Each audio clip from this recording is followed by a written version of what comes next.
empezamos con el streaming, qué gente más puntual. Muy buenas tardes, saludamos a la gente que nos está viendo en el streaming vía el Instagram de Biblioteca Nacional, también vía el Instagram de nuestros colaboradores Bruja Libre. Tantas gracias Bruja Libre por apoyar esta locura que se nos ocurrió con la directora de Biblioteca Nacional el primer semestre, de juntar influencers vinculados con libros con escritores chilenos. Yo estuve ahí observando y me di cuenta que muchos de estos influencers no leían escritores chilenos. Leían muchas cosas, pero no escritores chilenos. Y yo dije, y habiendo tanto escritor chileno bueno, gente fantástica que está haciendo cosas tan interesantes, te aseguro que si los cruzo, pueden hacer cosas interesantes. Así que me dediqué a ser Celestina literaria durante toda esta temporada y han pasado cosas fabulosas. Partimos conversando con Andrés Montero, entrevistado por Alba Lecturas, que estuvo fabuloso. Después estuvo la Luna Fernández acá siendo entrevistada por Pluma de Mujer. Después estuvo Fran Solar siendo entrevistada por Capleco. Celsoy entrevistó a Juan Pablo Sutherland. El último a Zambra, que justo lo pillamos de paso por Chile.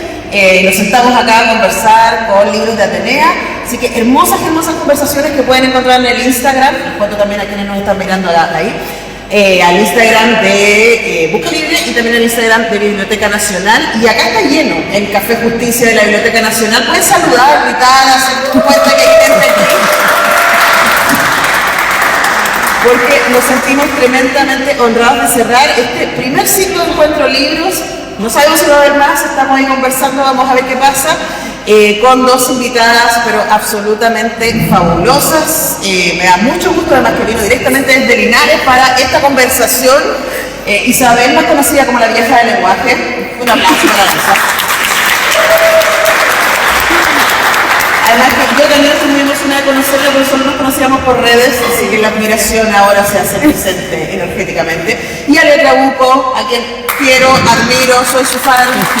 Pueden encontrar esas entrevistas. Y una cosa que para mí, como periodista de cultura, ha sido muy entretenido es escuchar a otros hacer las preguntas. Así que eso es todo lo que yo tenía que decir. Yo ahora solo voy a matar el tiempo, me voy a dedicar aquí a ver a estas dos mujeres fabulosas conversando en los próximos minutos. Así que, Isa, todo tuyo, el micrófono. Ok. Voy a acomodar. ¿Me cuentan si se escucha todo bien? ¿Sí? Perfecto. Voy a esperar. No, sigue nomás. Súper. Bueno, en primera instancia, agradecer por la presentación, Antonella, por la consideración igual. Muchas veces las cosas no pasan tanto en regiones, no porque no pasen cosas, sino porque no se considera tanto.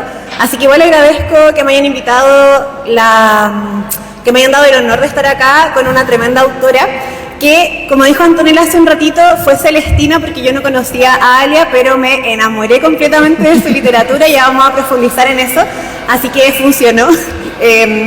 Y agradecer nuevamente la oportunidad. Tengo varias preguntas, Alia, pero quiero preguntarte primero cómo estás. Bueno, primero, gracias.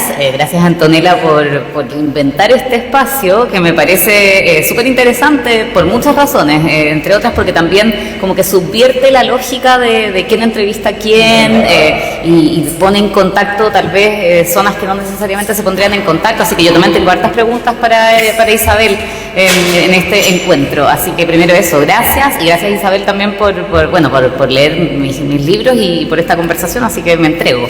Vamos. Súper. Bueno, contextualizar un poquito, yo estuve profundizando un poco en tus entrevistas. Lo siento si hay cosas que te voy a preguntar que quizás te han preguntado muchas veces, pero me imagino que este público también querrá conocer. Y la primera pregunta es si sientes efectivamente que tu ser abogada, que está como ahí medio guardadito, influye mucho en las temáticas que cruzan tu escritura. Mira, quise tantas veces responder que no a esta pregunta, pero es inevitable, totalmente.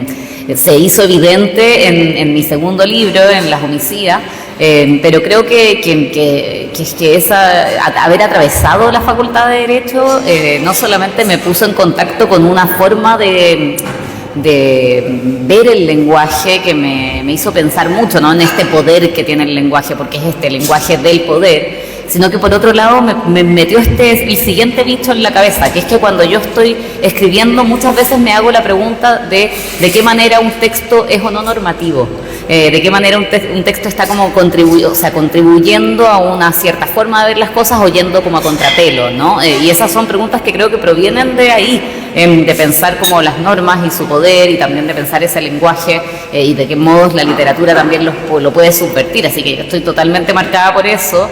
Creo que también en Limpia hay algo de la estructura como confesional del personaje que también está cruzada por eso, así que por más que reniego y siempre digo que estoy jubilada y abogada renegada y todo lo demás, igual me conforma muy profundamente, diría yo. Aparte de que a nivel personal mis grandes amigas, amigos como que provienen también de ese espacio. Súper, igual te lo quería preguntar porque precisamente conectando lo que trata Limpia y lo que tratan las homicidas, igual yo dije, es muy lógico esto de pensar como desde el ser abogado, pero también siento que es una decisión valiente el haber dicho como quiero escribir, aún sabiendo que socialmente se percibe de una forma muy elevada el tema judicial, ser abogado tiene como un estatus de cierta manera, que tú hayas transgredido eso y que eso se traspasa a tus libros también me parece muy interesante. De hecho, yo considero que Estela es una mujer transgresora, la protagonista de Limpia, ¿cierto? Es una mujer que transgrede, que no te dice lo que tú esperas escuchar. Y eso igual me gustó mucho, como uno espera una Estela quizás más sumisa, más silenciosa, y de hecho leyeron, espero que el público haya leído, ¿cierto?, Limpia, porque te encuentras con una protagonista que constantemente le repite a su audiencia ¿que acaso una empleada no puede usar estas palabras? ¿Que acaso no esperabas que esta empleada dijera eso? Por lo tanto, su papel también es transgresor. Y siento que eso se cruza también con la transgresión visual que haces de las mujeres en las homicidas, que me parece muy interesante también, y quiero profundizar en eso más adelante. Pero decirte que valoro mucho que nos permitas leerte, porque siento que es una literatura que uno no se encuentra siempre. Y el haber tenido la oportunidad de conocerte también a mí me abre el espacio para mostrarle quizás a mis estudiantes, yo soy profesora, y a otras personas que una cosa no te define. Y yo siento que es algo que trato de recalcar mucho en mi sala de clases, que tú hayas decidido ser abogada y decidas ser escritora y decidas hacer muchas partes de ti, me parece muy valioso y eso escapa un poco a la literatura que escribes y te lleva a ti como persona a ser un ejemplo también a la gente. O sea, no necesitas encasillarte en una cosa. Y te lo quería decir igual porque me parece muy valioso. Gracias, pero y a la vez como, escucha, a ver, yo siempre he pensado, es una idea muy parecida, ¿no? Que es que se puede ser y somos muchas cosas al mismo tiempo, o sea, de ser hijas o ser madre o no serlo, todos los vínculos que tenemos a nivel como interpersonal ya nos pone como somos todo eso, ¿no? Y cuando yo, claro, estaba estudiando Derecho, yo iba muy claramente a ser abogada de derechos humanos, no iba a ser precisamente abogada en una corporación ni en una empresa ni nada, que justo es un ámbito del derecho como muy bonito. Entonces la traición a esa expectativa, digamos, y encima me iba súper bien, podría haber sido tal vez una muy buena abogada en ese plano, pero había una traición a mí misma ahí que era muy fuerte y que tenía que ver también con lo que me producía la literatura, lo que me producía leer y lo que me producía, yo en ese momento empecé a tomar talleres y tomé en particular, recuerdo en particular un taller que tomé con la Alejandra Costamaña, que es una querida amiga, aparte de una admirada escritora, y en ese momento dije, es que no puedo estar tan contenta cada vez que vengo a este taller y tan infeliz cada vez que entro a Pío Nono, como que qué pasa con esto y conmigo, y entonces más que ser escritora, porque no fue esa la decisión, no fue como ya, entonces no voy a ser abogada, voy a ser escritora, fue otra la lógica, fue necesito probar qué pasa conmigo escribiendo, o sea, no era como el ser, sino el escribir específicamente, y que para mí fue muy, muy transformador y de alguna manera al sentirme tan contenta y como sentir esa pasión por el lenguaje y esa felicidad que me causaba, como que no pude traicionarlo, como que hubo algo de eso, más allá de que también es un campo súper difícil. Sí, a propósito de lo mismo, estuve yo por ahí averiguando, viendo entrevistas y vi que dentro de tu círculo familiar también estuviste siempre expuesta como a lo cultural, quizás un poco a los libros. ¿Sientes que eso te determinó de cierta manera para lanzarte a escribir o quizás te determinó a querer ir en contra de eso? Porque un poco ir contra la corriente de la adolescencia, la juventud, es parte de querer ser rebelde. Pucha, no sé, yo creo que como que también ser abogada de derechos humanos era algo que también provenía muy fuertemente de esa familia, porque había otros abogados, por un lado, mi abuelo paterno, pero porque mi familia había en particular como sufrido muy fuertemente la dictadura, y entonces como que había algo mío como de querer hacer justicia y ser ese tipo de abogada. Yo era una niña muy chica cuando yo dije yo voy a ser abogada, y era porque, no sé, veía a Nelson Caucoto en la tele, en las noticias, decía yo quiero hacer eso, ¿no? Que era de alguna manera, sí, como reparar algo que estaba roto, diría yo, a nivel muy íntimo, ¿no? Y entonces era no en contra de mi familia, sino que muy en la línea. Y luego, claro, cuando decidí no ser eso, ellos ni se espantaron, ni mucho menos, sino que también probablemente encontraron que tenía más sentido y que pucha que me di vueltas, ¿no? Porque no hubo presiones familiares para que yo estudiara Derecho, ni mucho menos. Entonces, diría que va por ahí la cosa. Sí, yo voy a hacer la nota al pie. Porque no tienen por qué saberlo, no sé por qué, no sé si... Sí, yo creo que por acá. Bueno, no tienen por qué saberlo, pero Alia Trabuco es hija de Farideh Serán, Premio Nacional de Periodismo, destacadísima escritora y periodista cultural, y de Sergio Trabuco, que es destacadísimo productor de cine, uno de los motores del nuevo cine chileno, y hermana de Sergio Trabuco Serán, que es un gran gestor cultural y periodista, toda gente muy destacada. Entonces yo pongo esa como, hola, soy la nota al pie, por si no lo sabían.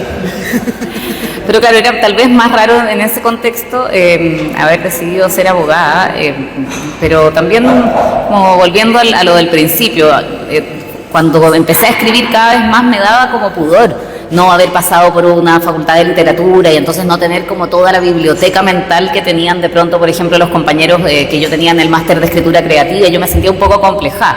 Y fue la escritura de Las Homicidas donde como que sentí que pude trenzar esos intereses y que como que ya fue una especie de reencuentro con esa formación. Sí, bueno, aprovechando que mencionas Las Homicidas, que yo estoy en proceso casi ya terminando de leerlo, me gustó mucho inicialmente encontrarme con un texto ensayístico. No quiero decir que soy mala lectora, porque lo dije por mucho tiempo y ya no lo siento, pero sí me gusta leer más no ficción que ficción. Y eso de cierta forma me hizo conectar primero con Las Homicidas y luego con Limpia, que me encontré con ese texto que voy a profundizar un poco más después.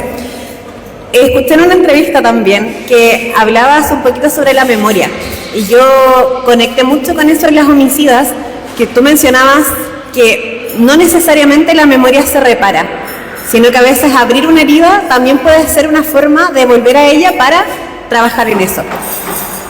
¿Has tenido como críticas por Las Homicidas, por la manera en que enfocas esto de que presentas a las mujeres como homicidas y no como se han presentado durante mucho tiempo, que somos débiles, que somos como más cercanas a nuestras pasiones, a los celos, al amor? ¿Has tenido críticas por Las Homicidas? Yo sabía que meterme en ese tema iba a ser, podía ser polémico, porque además es un libro que yo empecé a escribir en un contexto donde el feminismo estaba como realmente muy fuerte, justamente denunciando los femicidios y haciendo ver el carácter completamente mayoritario de las mujeres como víctimas de violencia, ¿no? Entonces yo decía, chuta, me voy a meter en estos casos que son excepcionales de mujeres como victimarias, no vaya a ser cosa que entonces digan como, no, es que las mujeres matan tanto como los hombres, ¿viste? Claro. Y es como, no, no es así. Pero bueno, ahí está el riesgo de meterse con las escrituras críticas y de intentar salirse de esto que pasa tanto en las redes, que es esta simplificación brutal de las cosas para decir, bueno, entonces este es un libro que dice tal cosa. Y creo que por suerte lo sorteé, ese punto crítico en particular, y tal vez porque tanto en Las Homicidas y que con la Resta también, con mi primera novela, esta cuestión de como volver al pasado en La Resta, que tiene que ver con la memoria de la dictadura y la postdictadura, y en Las Homicidas con todos estos casos del siglo XX de mujeres que cometieron crímenes, volver al pasado de manera incómoda, como de manera no necesariamente como que planche, digamos, como la realidad va a quedarse como todos muy tranquilos, sino que sean libros que se lean y uno quede como con un poquito de inquietud. Es algo que a mí me importa mucho porque creo que así se construye mucho más fuertemente memoria, o sea, como confrontándonos, ¿no?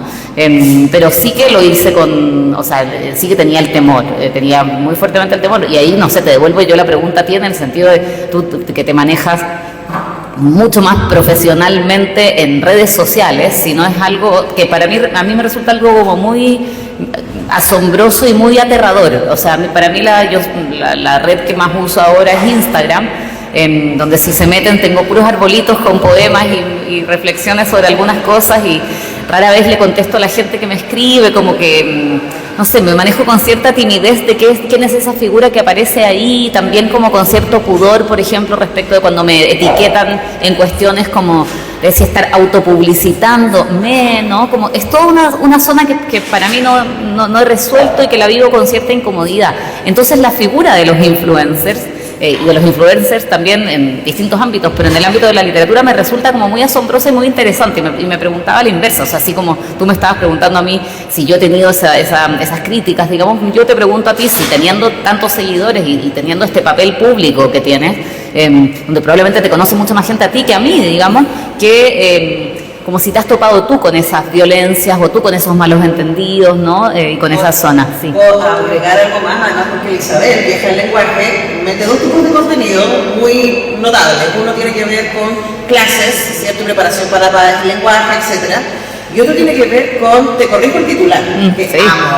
Sí. No sé si lo he visto, siguen, sí. si no síganla, la Isabel se dedica a corregir titulares patriarcales, machistas, ¿no? De los medios de comunicación, y es rudo lo que haces ahí. Entonces, la pregunta, yo solamente agrego un dato, ¿no? Que aquí estoy, no te entiendo. Sí, porque son zonas que son más complicadas. Sí, pues. Sí, bueno, respecto de eso, justo estábamos conversando acá que efectivamente uno se expone mucho, y de hecho por eso te preguntaba si has tenido críticas, porque sé que es un tema complejo, y yo sí, absolutamente, o sea, y lamentablemente en un espacio virtual en donde uno no tiene la posibilidad de interactuar, de repente de bajarle un tono a la conversación, sí a veces te encuentras con crítica muy dura o con palabras, no sé, me han dicho de todo, desde que me regalaron el título de la universidad, o que por qué hago el trabajo de los periodistas, y los periodistas, yo no estudié periodismo, un montón de cosas que finalmente son parte, como decías tú, de meterte en temas polémicos.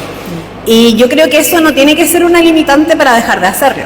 O sea, la incomodidad existe por algo te incomoda, quizás te sirve para cuestionar, quizás te sirve para mejorar o para ver otro punto de vista, que es lo que a mí me pasó al menos con las homicidas, que me encontraba a ratos con tus notas, ¿cierto?, ahí de investigación, y decía, oh, qué fuerte igual la visión, después decía, igual está bien, o esto está mal, no sé, como que fui dialogando también mucho con el texto, y eso me parece muy interesante también de tu forma de escribir, que eres confrontacional quizás sin querer serlo, y eso también es muy positivo para alguien que lee.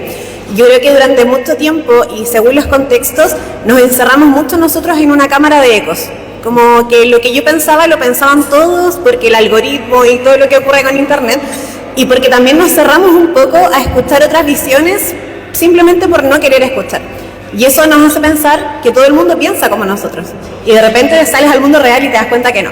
Por lo tanto, siento que en ese aspecto las redes sociales son útiles y, como decías tú, monstruosas, medias aterradoras. No obstante, creo que sigue siendo valioso amplificar mensajes, aunque sean cuestionados. Ahí obviamente hay ciertos límites, pero lo profundizaremos en otro momento. Sí, a mí lo que más me asopra es que en ese estar en ese espacio que se le llama virtual, justo leí hoy día un artículo que publicó Mariana Enríquez en Palabra Pública a propósito como del odio en las redes sociales, ¿no? Y cómo Mariana, que creo que ha abierto y cerrado sus redes en distintos momentos precisamente por ese tipo de ataques. Y pensaba también que, bueno, por supuesto que uno se expone publicando libros, pero finalmente los libros, como la crítica, tú la puedes leer o no la puedes leer, en general uno sí se las encuentra, digamos. Yo también he recibido malas críticas de todos mis libros y es doloroso y es complicado, pero la cuestión más directa, ¿no? De que te estén atacando o por no sé, por la bandeja secreta de la red social donde cualquiera te puede decir cualquier cosa, efectivamente yo la encuentro, a mí me asusta, porque por más, y esto lo decía Mariana Enríquez en su texto, por más que sabe, era interesante, decía, por más que sabe que no le debería importar, como esos aguijones, decía yo, decía ella, esas lanzas le quedan igual, ¿no? Y que se queda como pensando en ciertas frases crueles que, por ejemplo, le llegaban pese a ella saber que no son verdaderas, ¿no? Como esa violencia igual te llega, y qué hacer con eso, como para mí es algo como súper interesante, súper difícil, que no me atañe tanto a mí como escritora, que creo que les atañe más a figuras que en el espacio público están teniendo este papel en lo virtual, ¿no? Y que creo que hay que pensarlo mucho como para ver cómo hacer. Sí, mira, yo creo que igual es muy como decías tú, si yo recibo esto y es mentira, no me debes afectar, pero igual obviamente afecta. Solo, al menos yo, que ya soy una persona que es más grande, que quizás otros influencers más jóvenes, que he tomado terapia y un montón de cosas, me he encontrado a veces con comentarios muy ofensivos hacia mi trabajo, no hacia mí, que yo creo que eso igual es una diferencia, que a mí me duele más lo del trabajo, porque valoro mucho mi trabajo y me gusta mucho lo que hago. Y un día, precisamente después de una publicación polémica por un titular, por casos y cosas que han pasado, recibo comentarios muy ofensivos y los leo y me pongo nerviosa, digo ya voy a dejar el celular, y después miro a mi alrededor y mi vida sigue igual de tranquila. O sea, mi entorno es seguro, mi vida es tranquila, por lo tanto en ese momento yo dije ya, ¿cuál es la diferencia entre lo digital y lo real? Que lo real lo estoy viviendo. No voy a dejar que nada me afecte, y si algo me tiene que afectar, quizás tengo yo algo que remover también. Y ahí lo voy trabajando, pero sí, es algo muy duro, sobre todo para las personas que están más expuestas porque el contenido son ellos. Mi contenido es mi trabajo, pero hay gente que es el contenido, que su vida es el contenido, y ahí también se genera un cruce muy complejo. Pero lo mismo que le digo a mis colegas cuando mis estudiantes están muy enojados y se portan mal, no es contra ti. La gente está muy enojada, no es contra ti, no es personal. Es complejo. Sí, no, es complejo, y también la frontera, la división, ¿no? De entre lo virtual y lo real, y cuánto de eso en el fondo inevitablemente es profundamente real, así como, o sea, y como el trabajo es tu trabajo, pero también eres tú, ¿no? O sea, yo hago los mismos ejercicios cuando sale alguna reseña mala de mi trabajo, recibo como algún refilón, algún comentario de ese tipo, uno ahí le pones como todos los metros de distancia del mundo, pero finalmente igual hay algo que llega, que muchas veces puede ser positivo si es que viene desde un lugar más constructivo, pero cuando viene desde estas zonas como de odio y como de menoscabar a la otra persona, bueno, es complicado, en fin, es algo, un temor. Sí, y bueno, a propósito de conectar lo que mencionabas con el tema prensa, que es una de las cosas que yo hago, como mencionaba Estela, de corregir titulares y de repente sugerir ciertas cosas como consumidora de prensa. En Las Homicidas hay un gran rol de la prensa en la construcción de las victimarias, ¿cierto? De cómo la prensa va jugando con esta construcción social, cambiando la narrativa, la historia. ¿Qué rol piensas que hoy día cumple la prensa en los casos como más fuertes o más emblemáticos de homicidios, de femicidios? ¿Cómo la prensa colabora en construir el papel de la víctima y del victimario o victimaria? ¿Cómo lo ves tú?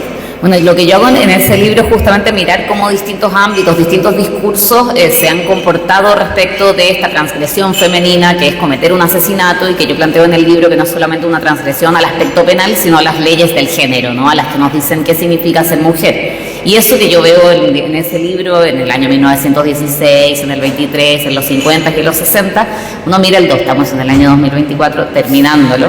Y podemos ver titulares que decimos, pues, o sea, qué tan diferente es esto. Pienso en uno que ya desde hace unos años, creo que 2, 3 años, cuando estaban María del Pilar Pérez junto a otras 2 homicidas que coincidían de pronto en la misma cárcel. Y el titular de las últimas noticias fue "Las más peligrosas de Chile". Y yo pensaba, a ver, ¿son las más peligrosas? ¿Qué es esto, no? Como a qué se refieren? ¿Qué es esta manera de enmarcarlas? Hay criminales de derechos humanos en Chile.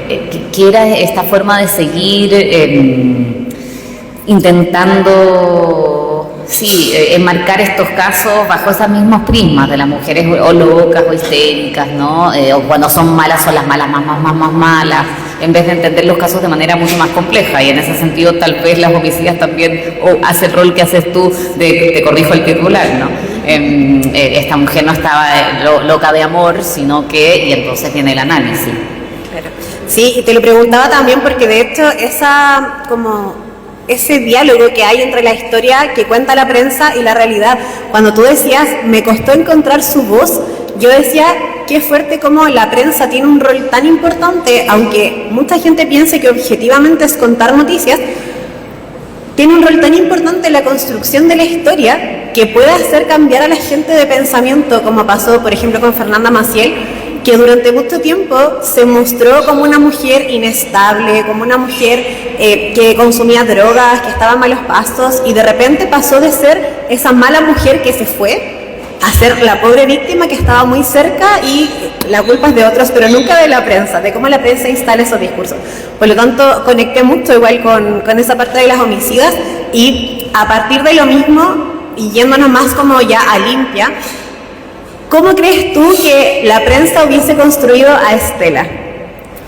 A ver, vuelvo al primer punto, que aparte que no es solamente la prensa, yo creo que es la prensa a través de la palabra, ¿no? Pero también es la prensa a través de la fotografía, por ejemplo, cómo se enmarca, quién aparece, quién no aparece. Yo también me entretuve mucho en las homicidas examinando la imagen y qué dice, que intenta normar una imagen cuando aparece, no sé, una homicida como una de las mujeres totalmente tapada, u otra que aparece como muy victimizada, otra que aparece, bueno, cubierta de sangre, ¿no? Cuando se le decía vampira a María Carolina Gil. Entonces creo que por un lado está la prensa, pero en el libro también lo que yo examino es que la prensa es uno de los discursos, ¿no? Otro de los discursos es el discurso del derecho, que está todo el tiempo también repitiendo la misma cantinela. Pero después está el otro ámbito que es mi ámbito, digamos ahora, el ámbito cultural, que también puede como cumplir un papel castigador, y yo creo que eso es lo que a mí me sigue pareciendo lo más interesante. No me sorprende tanto que la prensa o que los tribunales hayan jugado ese papel respecto de las mujeres transgresoras, pero que las novelas, los poemas, las canciones, las obras de teatro, las películas hayan también ocupado ese papel de castigar, ¿no? Y de intentar devolver a esas mujeres transgresoras a un lugar más normal, para que entonces la sociedad se quedara tranquila con respecto a que estas mujeres en realidad no eran tan peligrosas, me resulta algo como mucho más interesante de pensar, porque también permite pensar hoy en día qué literaturas son transgresoras, ¿no? Y por qué, y qué las hace transgresoras, y de qué manera otras literaturas y otras obras culturales en general simplemente se pliegan a reafirmar ciertos modelos de masculinidad, de feminidad, o en el ámbito del que estemos hablando. Entonces para mí es lo interesante lo que más me resultó apasionante al escribir el libro, aparte de la propia escritura, tenía que ver con ver con constatar ese poder normativo de los distintos discursos, y que fue algo que me dejó pensando para luego seguir escribiendo, ¿no? Y en ese sentido lo conecto con Limpia, donde yo cuando empecé a escribir esa novela, que tiene mucho que ver con uno de los casos que examino en las homicidas, me di la labor, digamos, por cierto siempre placentera, de ir a leer y ir a ver películas y ver cómo habían sido y han sido las representaciones de trabajadoras de casa particular en la literatura y en el cine en Chile y fuera de Chile. Me encontraba una y otra vez con estas mismas representaciones que de alguna manera eran tranquilizadoras, ¿no? Tranquilizadoras porque aparecía una mujer sumisa y agradecida, y que se sentía parte de la familia, y que se sentía también como tan parte de la familia que estaba incluso dispuesta al sacrificio por la familia, como es el caso de Roma, por ejemplo, en una película que tiene esa escena para mí tremendamente problemática, en que su protagonista va cruzando el océano para salvar al hijo o hija, no me acuerdo, de sus patrones, poniendo en riesgo su propia vida, ¿no? Este como impulso hacia el sacrificio dentro del agua me parecía algo como muy problemático, y lo vi una y otra vez, y entonces yo me preguntaba, pero ¿cómo puedo hacer yo también? ¿Se puede escribir desde otro lugar? ¿Puedo hacerlo yo? ¿Tengo el derecho a hacerlo? Y ¿cómo sería, no? ¿Cómo sería una voz que no cayera en esas mismas representaciones? Entonces como que son preguntas que a mí como que me acompañan, y que me acompañan de manera porque puede sonar como que estoy súper vigilada o que en el fondo estoy como escribiendo programáticamente, pero no es eso. Yo creo que yo soy el tipo de persona que también piensa a medida que escribe, ¿no? Y que la literatura tiene toda una cuestión como un poco más, no sé qué palabra usar que no sea tremendamente cursi, así que denme un segundo, como un poco más, no sé, libre, donde no sabes muy bien lo que va a pasar y ahí ocurre que simplemente la voz te va llevando y toda la cuestión como más apasionada de la escritura que yo tengo muy fuerte, pero también tengo estas preguntas que son de corte como más racional o intelectual, más lógica, y estoy diciendo, a ver, pero ¿qué estoy haciendo con esto como para intentar construir otra cosa? Y en Limpia eso estuvo muy presente, yo creo que está muy presente en mi trabajo y es algo que a mí me interesa y tal vez es la razón por la que yo escribo ficción y no ficción y lo voy a seguir haciendo, digamos, como un cruce donde también a mí la escritura me sirve para pensar la de ficción y la de no ficción. Sí, de acuerdo contigo. A través de lo que decías me conectaba con la representación de las mujeres, ¿cierto? La representación que tiene tu protagonista en este libro, en esta narrativa, en donde ella es una empleada doméstica, ¿cierto?, que guarda silencio por mucho tiempo a partir de ciertos hechos que ocurren en la novela, y paradójicamente después habla, ¿cierto?, el libro es como su narración completa.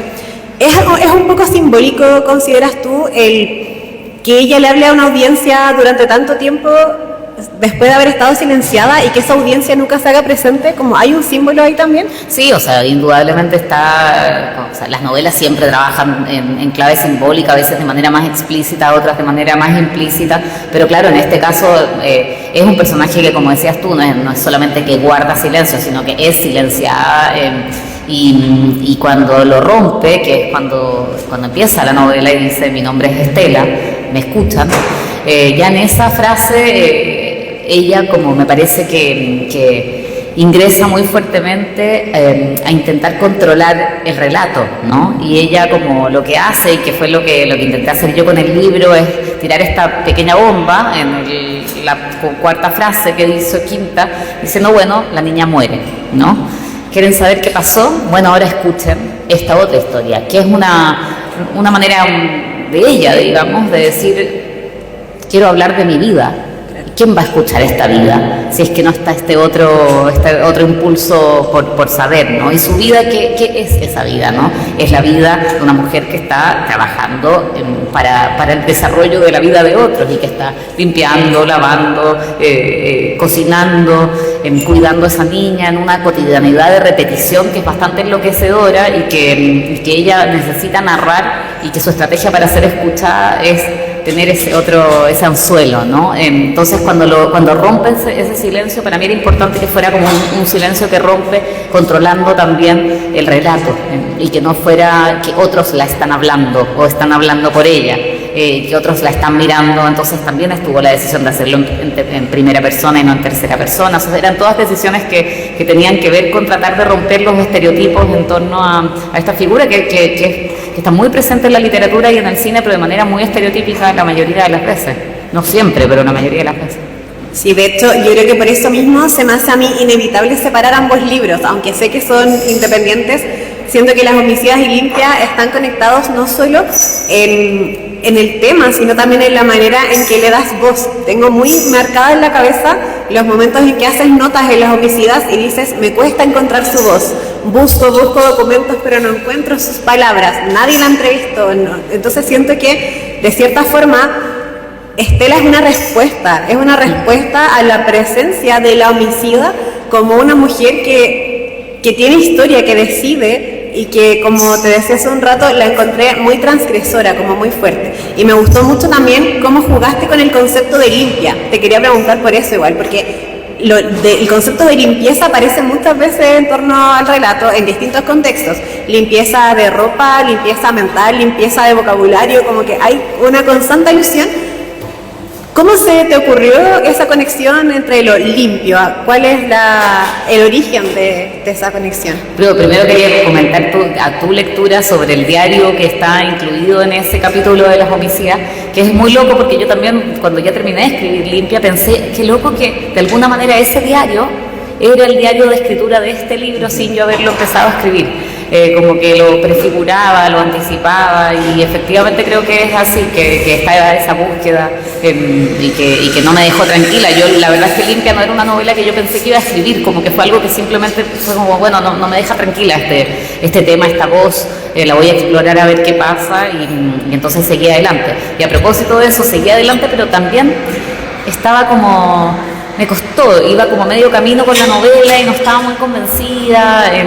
Que había otro libro que quería escribir, como ese otro libro que uno nunca escribe y que en el fondo es la excusa para escribir todos los demás. Y en algún momento yo estaba en un viaje, estaba en Buenos Aires, pasando una temporada ahí. Bueno, y Buenos Aires, a diferencia de Chile, que en ese momento Buenos Aires no estaba tan atravesado por el neoliberalismo como Chile, entonces hay menos malls, menos presencia como de la gran tienda, sino que más tienditas chiquititas. Iba caminando por Santa Fe y de pronto aparece como una seguidilla de tiendas de productos de limpieza. Y como que muy específicos, ¿no? Y como que lo miro y empiezo a ver que en todas partes estaba la palabra limpia. Fue una especie como de... Una revelación. Sí, como de, esta es la palabra, esto es lo que estaba buscando, y me quedé así como pensando en por qué me iba a permitir justamente tener esa palabra, terminar la novela, porque tenía como todo lo que yo estaba buscando. Está el adjetivo limpia y la pregunta de quién está limpio y quién no en el libro, ¿no? Está la orden limpia. Creo que esos dos elementos ya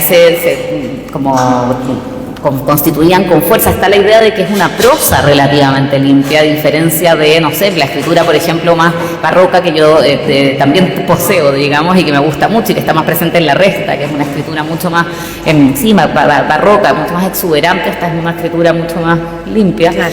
Y también la palabra tiene otra palabra dentro, que también me gustaba mucho, que es la palabra impía.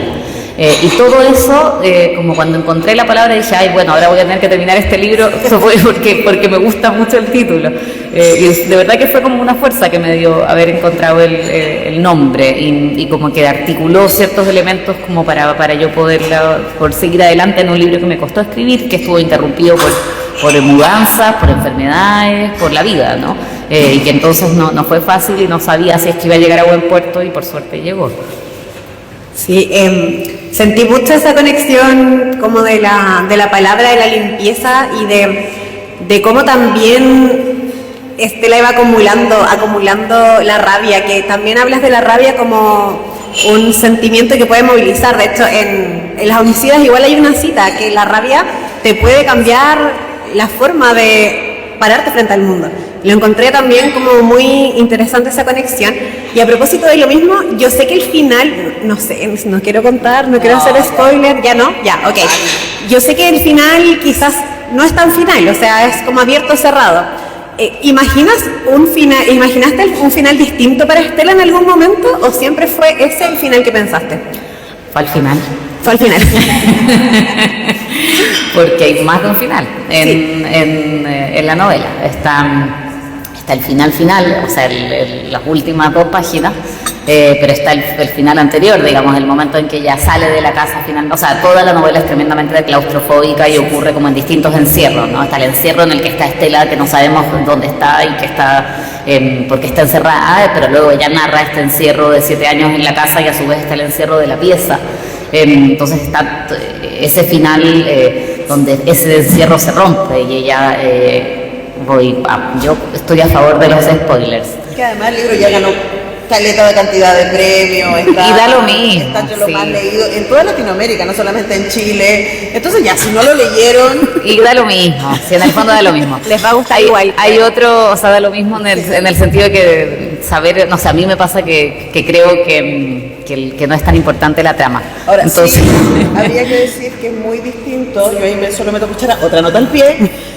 Yo leí Las Homicidas, después leí Limpia, después volví a leer Las Homicidas. Ya. Y me dio otra clave para leer Limpia. Y también Ojo del Norte. No, bueno, y decía que está el final en el que ella finalmente está en este encierro y no sabemos si hay alguien que la está escuchando o no, y que quedan esas preguntas, y en ese sentido es muy abierto, pero también está el final anterior, que es el cruce de Estela a través de la multitud, lo voy a decir así, más abstracto. Y ese final... fue algo que apareció viendo una película de Bertolucci que se llama Los Soñadores, donde en un momento estos protagonistas que están encerrados en un departamento, en una suerte de permanente orgía, mientras afuera ocurre mayo del 68, de pronto están en el interior y entra a la casa, al departamento, entra un piedrazo. Y fue esa imagen, cuando vi eso dije, bueno, ya sé cómo cierra esto, ¿no? O no cierra, porque también la idea de que cierra no sé si es exactamente esa, o sea, la que me movió, pero sí creo que encontré un final posible. Y el otro final posible era esto, que terminara en pregunta, digamos, y que eso ojalá produjera en quienes leyeran el libro cierta incomodidad, que yo creo que es algo que yo busco igual, o es esa la zona donde me he encontrado como una y otra vez en la escritura. Creo que la zona de la incomodidad está en mis 3 libros, en La Resta está muy fuertemente también, de nuevo con el campo afectivo, que tiene que ver con abordar el tema de la memoria, pero no desde una cosa nostálgica, sino desde una cosa también un poco rabiosa, que no había sido tan trabajada, por lo menos en Chile, en Argentina muchísimo más. Entonces como que me encuentro, sí, como buscando ahí finales que no sean necesariamente una clausura y que sobre todo no generen en quienes leen y en mí como escritora como una sensación de calma, ay, bueno, qué fantástico, ¿no? No es que se cierra, Dios, como qué tranquilidad, está todo bien. No se cierra, de hecho. Y no se cierra, y si es que lo que se cierra también se cierra como con una cierta inquietud. Creo que me interesaba y me sigue interesando como trabajar en esa clave, y en general los libros que yo leo y que me producen eso también me gustan mucho. Aunque igual es rico leer un libro que te deja feliz y todo, pero en general sí, la inquietud y los libros que me hacen pensar son los que yo prefiero como lectora. Sí, de hecho, cuando llegué al final de Limpia, me sentí un poco vacía, pero vacía porque ese no final primero me descolocó un poco y después dije como, es el final que tenía que tener, ya como que lo dialogué con el final y lo abracé un poco. Pero me quedó dando vuelta algo que te lo quería preguntar, y que te preguntaba hace un rato si era simbólico también. ¿Tiene realmente una audiencia, Estela? ¿O nunca lo vamos a saber? No, yo no puedo ahí meter. Es que, ¿sabes qué pasa? ¿Sabes qué pasa? Que me parece. Creo que esto lo hablamos en el club de lectura de la Antonella en algún momento.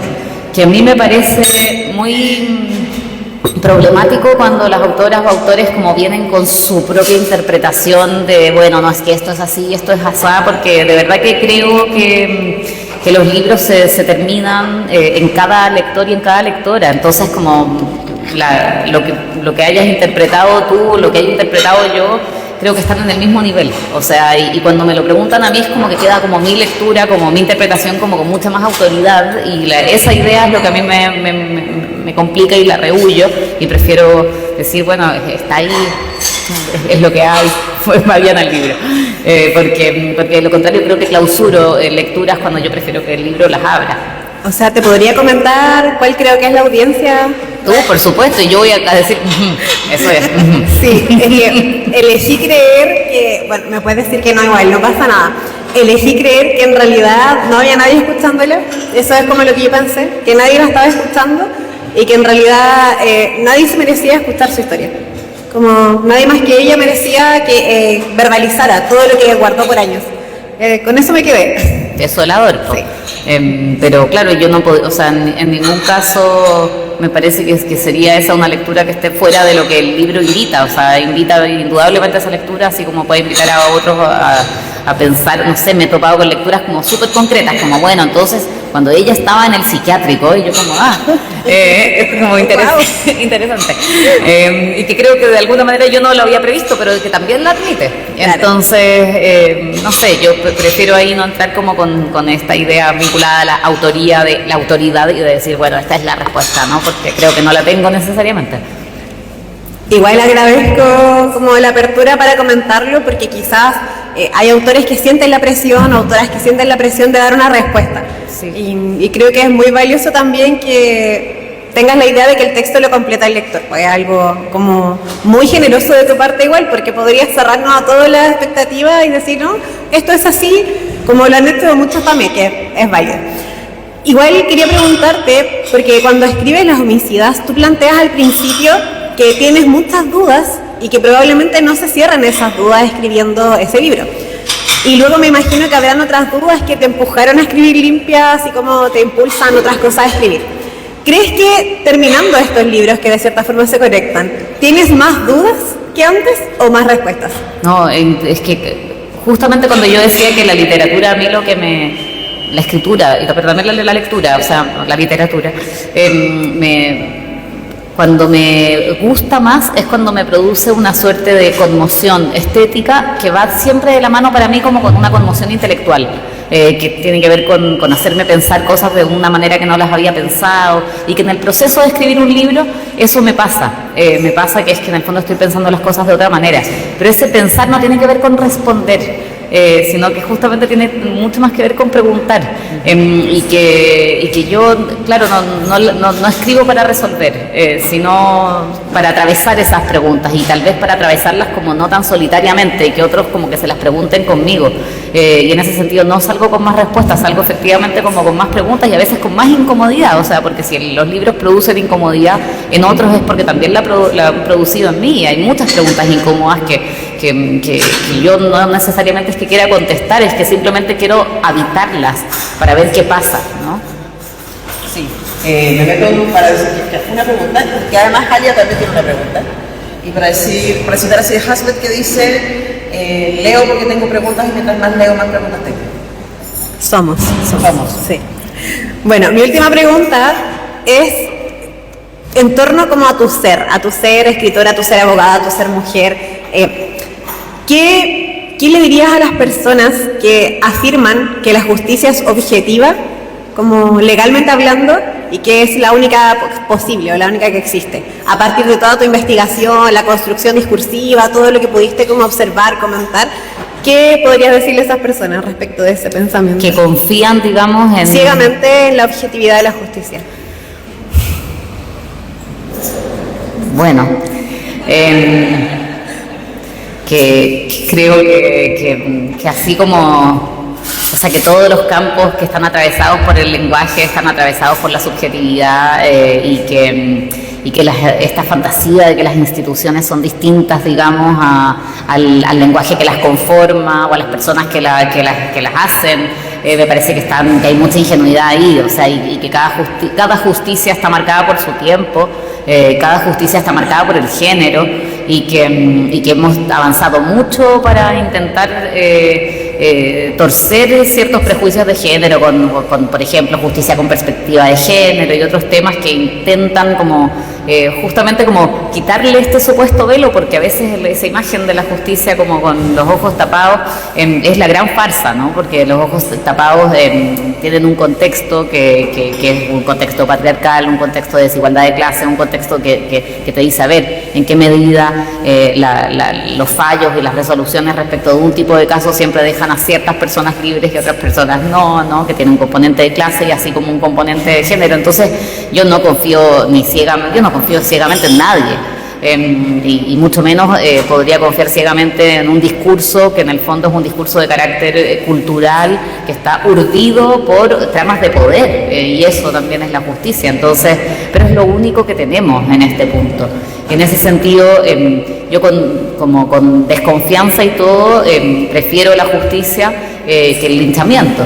Prefiero la justicia que el linchamiento virtual o el linchamiento real, digamos. Creo que por lo menos ahí hay ciertas formas que puede que tal vez preserven la posibilidad de que haya justicia, ¿no? Y prefiero que sigamos como construyendo ese espacio, que cada uno crea que tiene el derecho de linchar al otro previo a un análisis de lo que está ocurriendo. Así que es como con tristeza, pero también con cierto realismo, que digo, a ver, no a la ingenuidad, pero trabajemos por una justicia que pueda ser un poquito mejor, pero que nunca va a ser una justicia imparcial y ciega, porque creo que eso es muy ingenuo.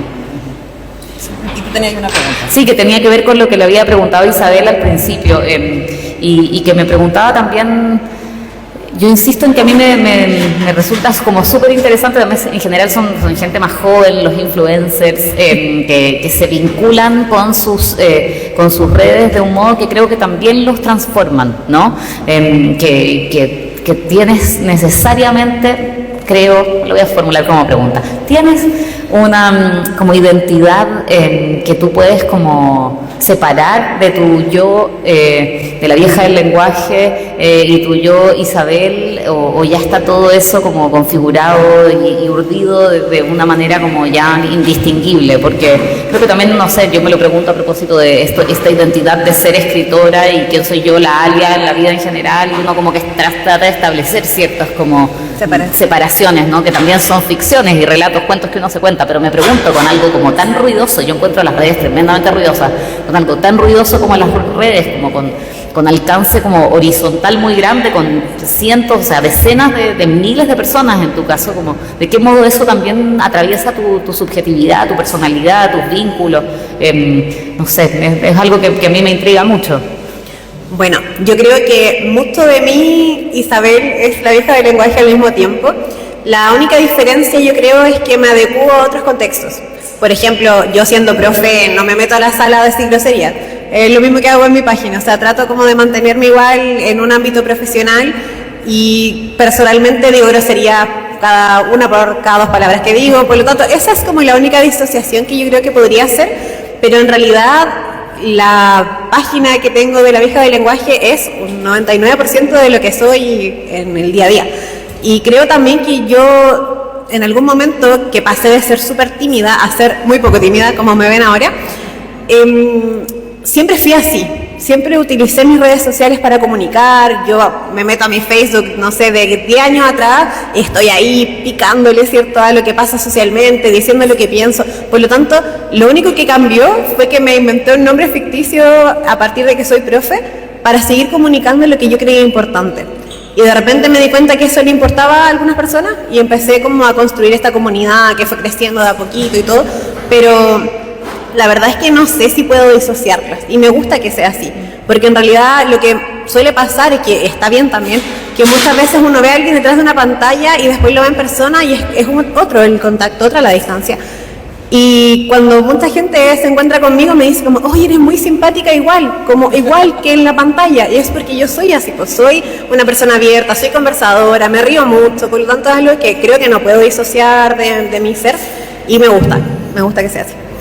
Bueno, a nosotros también nos gusta que sea así. Muchas gracias, Isabel. Muchas gracias, Alia, por aceptar nuestra invitación para cerrar este ciclo de Encuentro Libro. Muchas gracias a las dos por el trabajo que hacen, por comunicar, por exponerse, por no darse por vencidas, ambas, y darnos tanto para pensar. Gracias a todo el público que viene hoy día. Gracias a Café Justicia y a la Biblioteca Nacional. Muchas gracias a Busca Libre también. Y si ustedes quieren ver las 5 conversaciones anteriores, un ciclo de 6 conversaciones, están todas en el Instagram de la Biblioteca Nacional, en Busca Libre y también en mi canal de YouTube, los pueden ver ahí. Así que nos encontraremos en la próxima intención por ahí. Que estén muy bien, chao.